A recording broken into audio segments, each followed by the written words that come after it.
I'll be totally honest with you, I am very much surprised by the enthusiasm and interest this engine managed to generate, but it is undeniable that the interest and enthusiasm are there and they don't seem to be going away. So I have decided that it's about time that someone poured a big old bucket of depressing reality over all that wonderful youthful enthusiasm, and I decided that someone will be me.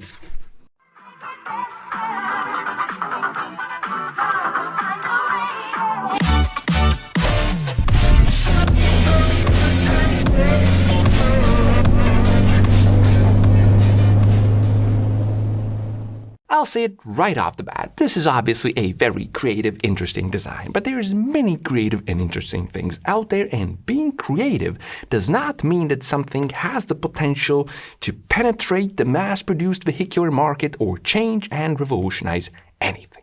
The first patent related to this engine is from 1974, and its inventor Eduardo Taurozzi has been working extensively on developing and promoting the engine in the 70s, 80s, and 90s. But in all of this time, we have never seen this engine in a mass-produced vehicular application, not even in something with a very small, limited production run. 1974 was 50 years ago. That's half a century. If development started something like, 10, maybe even as much as 20 years ago, then there would be some hope, because getting new engine designs on the market realistically takes a lot of time. You have to do the research, the development, the testing, you need to find the money, the investors, you have to prove the merit because you're fighting more than 100 years of development of the conventional ICE. It's a lengthy, complicated, painful process. But half a century? No, that tells us that we are not seeing this engine in a mass-produced car or bike ever. But why? Why, D4A? Why? Can't you see that it has zero friction? Imagine how efficient it would be if it has zero friction. It doesn't even need oil, man. Imagine never having to change your oil. I want to see someone swap this in a Miata. I want to see a V8. No, it ain't gonna happen. And do you know why it ain't gonna happen? Because this engine solves two small problems, and in exchange, it creates three big problems. The problem that this engine solves is the friction of the piston skirt against the cylinder wall. It solves this problem by fixing the movement of the piston using a control arm or hinge, if you will. This hinge turns the motion of the piston from reciprocation into a pendulum motion, the kind of stuff you can see in a grandfather clock. And this pendulum motion means that the piston is no longer free to do this. So the piston can no longer rock in the bore, and because it can no longer rock in the bore, we are eliminating the friction between the piston skirt and the cylinder wall. But what is important to understand is that the friction between the skirt and the cylinder wall is not a major source of friction within an engine. This engine, the Taurozzi engine, still has piston rings. It needs piston rings, obviously, to contain the air-fuel mixture and the combustion within the combustion chamber.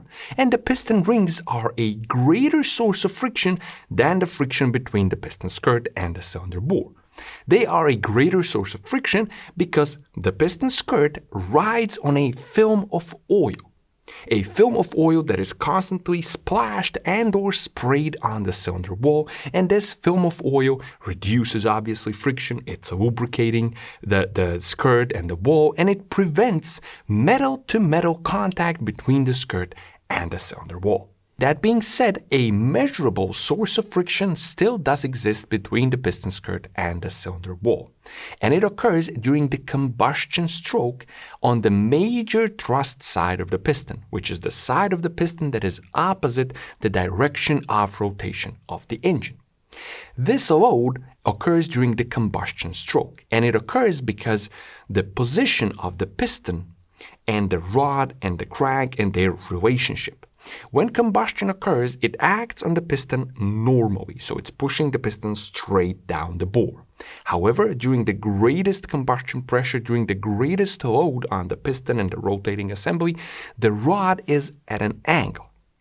The small end of the rod is at the wrist pin, it's connected to the wrist pin, and it's right at the center under the combustion load. However, the big end of the rod and all of its associated mass is offset. It is outside the center of the load of the combustion, and so the combustion is essentially trying to do this. It's trying to flip the rod over. As the rod is trying to flip over, as it does this, it takes the piston and it pushes the major thrust side against the cylinder wall. It creates an increased load of this side of the piston against the cylinder. However, oil is very good at resisting loads, and if the engine is running properly, this increased load can never break apart the oil and metal-to-metal contact does not occur. However, this increased source of friction does cause the engine to wear in an oval, uneven, egg-shaped manner.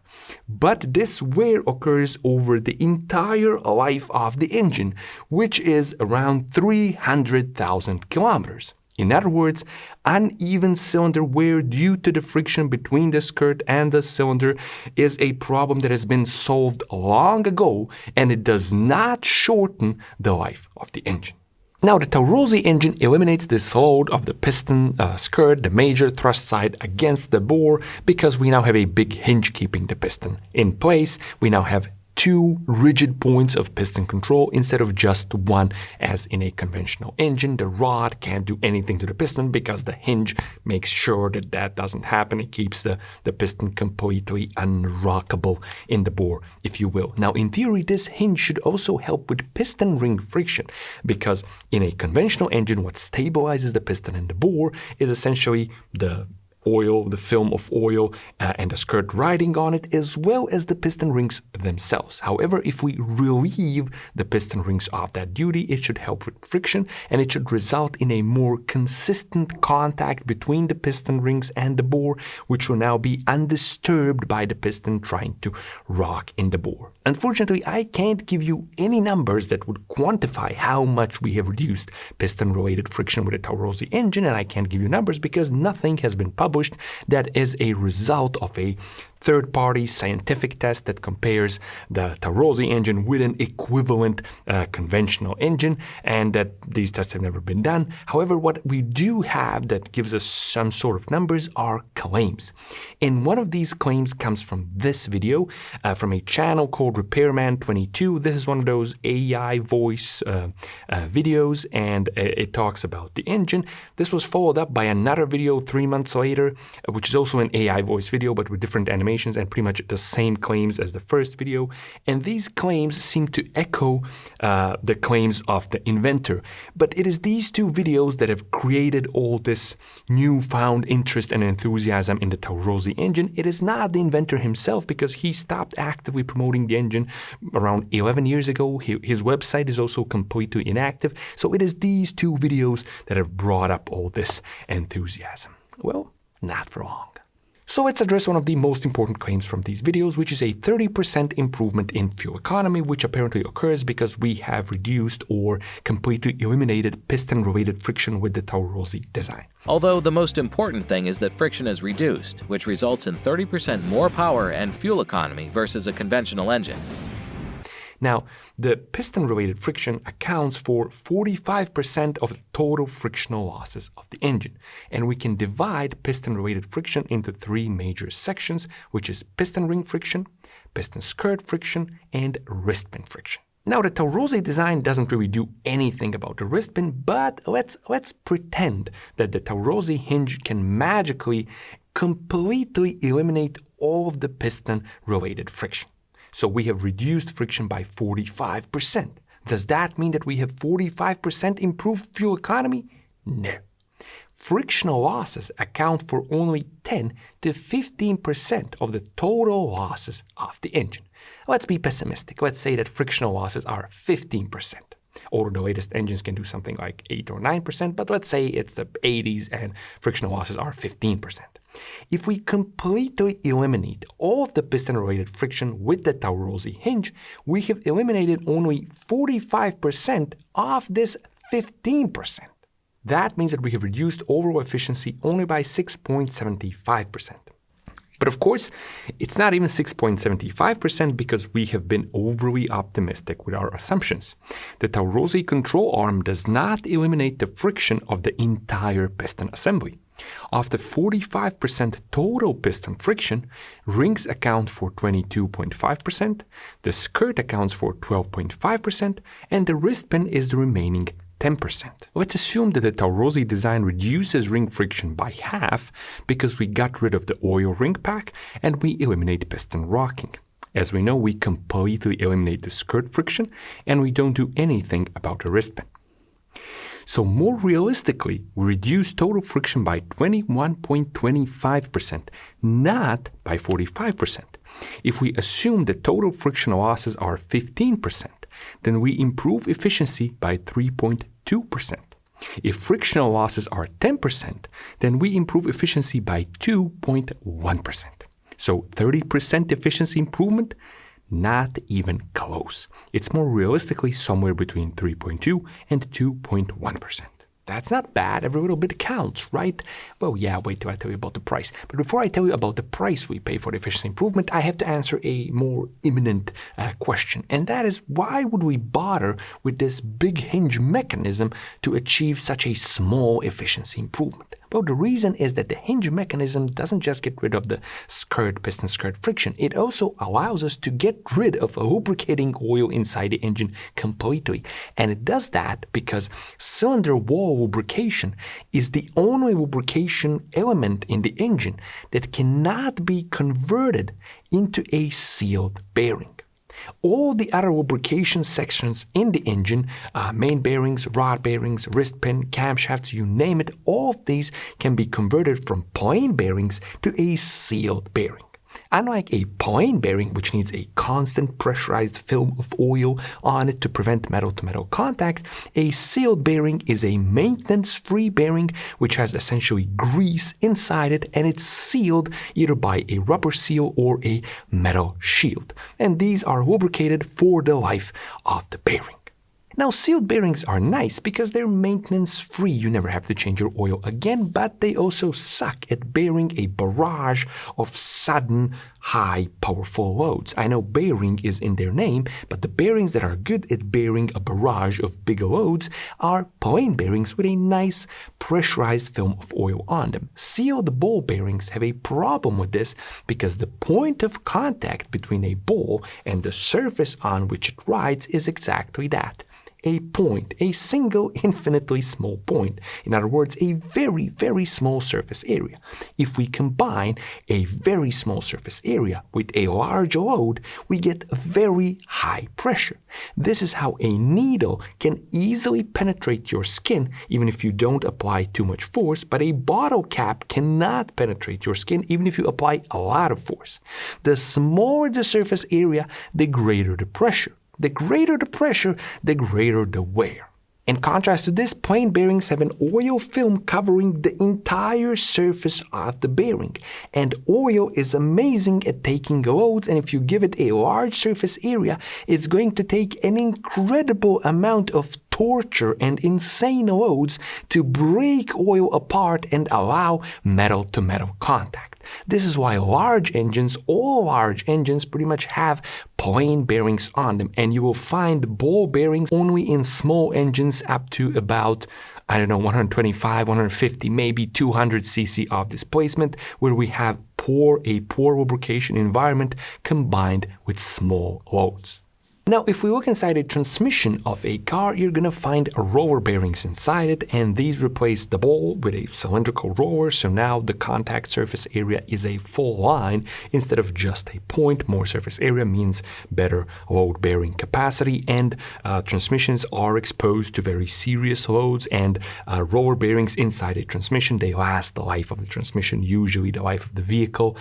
So can we use those? Well, not really, because the roller bearings inside a transmission are at the very minimum splash lubricated by transmission oil, so they are running in an environment of oil.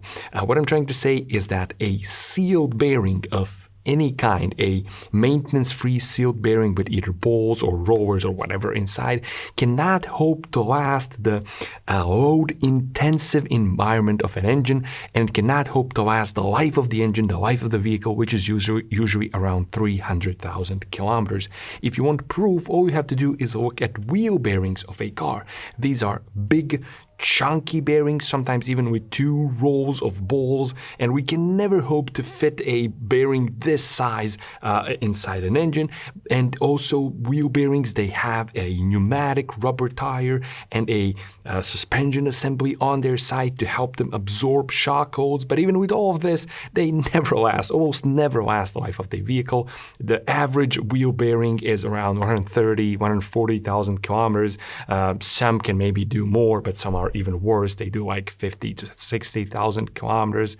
So yeah, to conclude, removing oil from the engine and replacing it with a sealed bearing everywhere shortens the lifespan of the engine. On top of this, sealed bearings are not just more expensive, but much more importantly, they are much larger in dimensions and much heavier, so they increase dramatically if you add them everywhere on the camshafts, main bearings, rod bearings. They increase dramatically the weight and the size of the engine.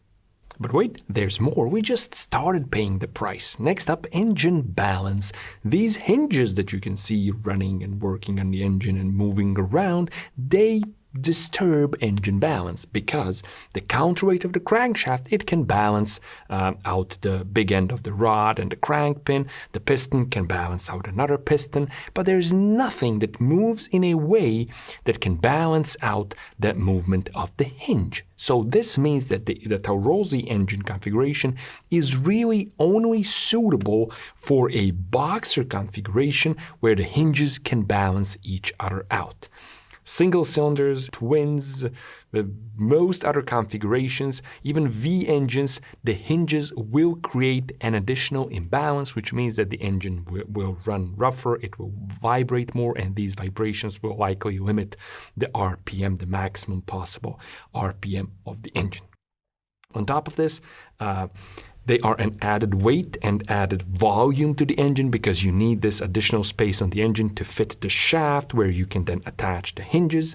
And I think these pistons with a hinge are actually heavier than a traditional piston. Now, there is a claim on the video from Repairman22 that says that because the piston now doesn't need a skirt, the piston with the hinge weighs the same. Again, no numbers to support this, no actual weights of these hinged pistons, but looking at it intuitively like this, the weight of the piston skirt is honestly minimal. It's just on 2 sides of the pistons. Many pistons don't have a full skirt nowadays, so it's really not that much, whereas the hinge, intuitively to me, this looks heavier, which means more mass, and this again further limits the RPM of the engine. And now for the final part of the price, manufacturing. Yes, you can make a curved bore. Definitely not impossible, and the owner, the inventor himself, Eduardo Taurozzi, he did make a curved bore. Now, I'm not sure exactly how it's done. It's not clear in the videos on his channel. There's just footage of a block being bored. We can't see how the curved effect is achieved. It's also not clear on the Repairman22 video where something vague is said, like he split the engine, welded it, and then bored the curved thing. He welded the block, refilling it, and then used a curved boring machine.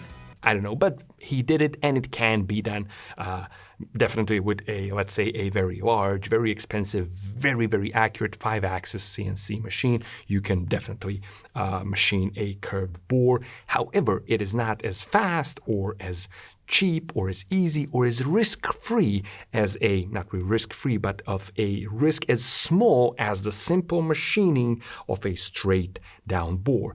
The risk is further increased by the fact that the position of the shaft where we attach the hinges must be absolutely perfect in relation to the bore. So if we offset the shaft's holes or the shaft itself, the space for the shaft, in any way, in any angle, even a tiny offset will result in a large change of the trajectory of the travel path of the pendulum piston.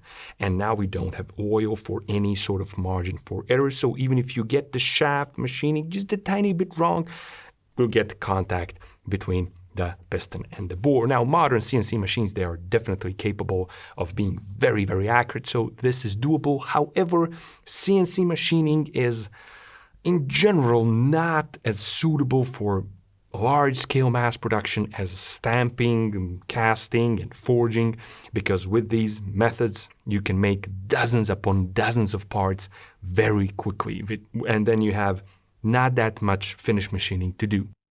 And this is why if you look at any car that costs less than your house, you're not going to find any part that has been fully CNC machined on it. Now, these blocks, they wouldn't have to be fully CNC machined.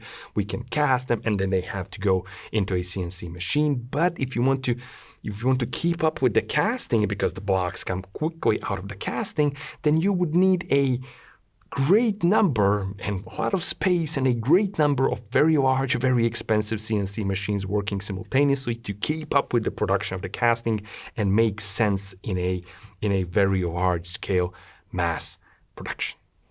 And now for the bonus, the VAT on the price. Observe the cylinder bore, the curved cylinder bore. It tells you that one side of the piston ring covers a greater distance than the other side of that same piston ring. This means that one side of the piston ring has to travel faster. This means that one side of the piston ring experiences greater acceleration, and that means that one side of the piston ring experiences greater forces. So now, instead of uniformly moving the piston rings like this, we are doing this to them. We are trying to twist and mangle them, and this explains why in the only mass-produced application of this engine, which is oilless medical air compressors, the piston rings were replaced with self-lubricating Teflon. We're not using any sort of conventional metals, like in conventional engines. Why? Because the oil ring that the Taurozzi engine is missing is called the oil control ring. It's not called the oil elimination ring. And what it does is that it allows a very thin little film of oil to remain past it, to remain above it. And then the compression rings above the oil ring, they ride on this tiny little film of oil, which helps extend their life and helps lubricate things, and it helps them deal with all the motions of the piston. When we completely remove oil from the engine and then on top of this add crazy twisting, mangling motions to the rings, they have no hope of lasting if they're made from a conventional metal. And so we need self-lubricating Teflon. Now, self-lubricating Teflon is acceptable in a combustionless environment of an air compressor, but inside an actual engine, it is the equivalent of a wet biscuit. Now, something very important before we end here that I must stress with great stressness is that I'm not trying to be in any way disrespectful or that I want to downplay the life's work of the inventor Eduardo Taurozzi. In fact, I very, very much genuinely and honestly admire this man and his creativity, ingenuity, and dedication and perseverance to take an idea from your mind and turn it into something that is not easy to make with basic tools which he seems to have had at his disposal, and he turned this engine into a reality. It ran and it worked and he drove it, and then the engine actually found an application in these medical compressors. So this is very much a great achievement, and it is more than most humans will achieve with their life. So huge respect and definitely hats off to Eduardo Taurozzi. No doubt about that. Very much admire what he has done. He's obviously a passionate and dedicated man. The only thing that I'm commenting with this video, the only thing where I disagree with him is that this engine had some sort of potential to be in a mass market vehicular application. He seems to think that. He tried to prove it by doing the car engine and the karting. I think that this engine never had, and this particular design never will have potential for a mass market vehicular application due to all the reasons we just discussed. So yeah, there you have it. Taurozzi Pendulum engine. You can stop asking for it now in the comments, please. As always, thanks a lot for watching. I'll be seeing you soon with more fun and useful stuff on the D4A channel.